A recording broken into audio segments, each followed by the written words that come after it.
డాలర్తో రూపాయి విలువ 90 దాటిపోయింది. ఈ వార్త చూడగానే మనలో చాలా మందికి కంగారు వస్తుంది. మన దేశ ఆర్థిక వ్యవస్థ బలహీనపడిపోతుందా, మనం పేదవాళ్ళం అయిపోతున్నామా అనిపిస్తుంది. కానీ ఆగండి, ఈసారి రూపాయి పడిపోవడం వెనుక ఉన్న అసలు కారణం అది కాదు. నిజానికి ఇది మన ఆర్బీఐ కావాలని తీసుకున్న ఒక పెద్ద నిర్ణయం. ఈ విషయం మీకు ఎవరు చెప్పరు. కానీ ఈసారి రూపాయి పడిపోయింది మన బలహీనత వల్ల కాదు, మన కొత్త బలం వల్ల. ఇంతకాలం ఏం జరిగిందంటే, మన reserve bank of India RBI రూపాయిని ఒక చిన్న పిల్లాడిలా చూసుకుంది. రూపాయి విలువ కొంచెం తగ్గినా కంగారు పడిపోయి మన దగ్గర ఉన్న డాలర్లను కోట్లకు కోట్లు ఖర్చు పెట్టి రూపాయిని కాపాడుతూ వచ్చింది. బయటకు మన రూపాయి బలంగా కనిపించినా తెర వెనుక దాన్ని నిలబెట్టడానికి మన ఫారిన్ రిజర్వ్స్ అంటే విదేశీ మారక నిల్వలు కరిగిపోయాయి. కానీ ఇప్పుడు 2025లో ఆర్బీఐ ఆ పాత పద్ధతిని మార్చేసింది. పిల్లాడి చేయి వదిలేసి తనంతట తాను నడవడం నేర్పించినట్టు రూపాయిని మార్కెట్ కు అనుగుణంగా కదలడానికి అనుమతిస్తోంది. దీన్నే international monetary fund crawl like arrangement అని పిలిచింది. అంటే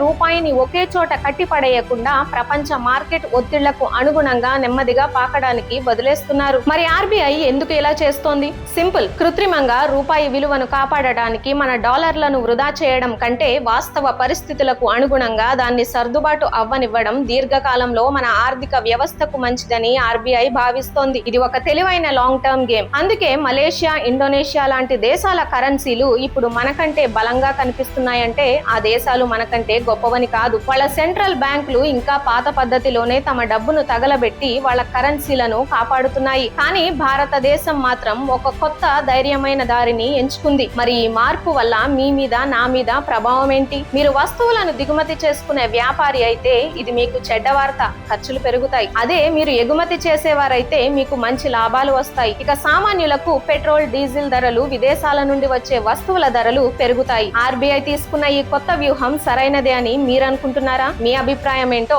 కింద కామెంట్స్ లో చెప్పండి. ఈ ముఖ్యమైన విషయాన్ని అందరికీ అర్థమయ్యేలా షేర్ చేయండి. జై హింద్.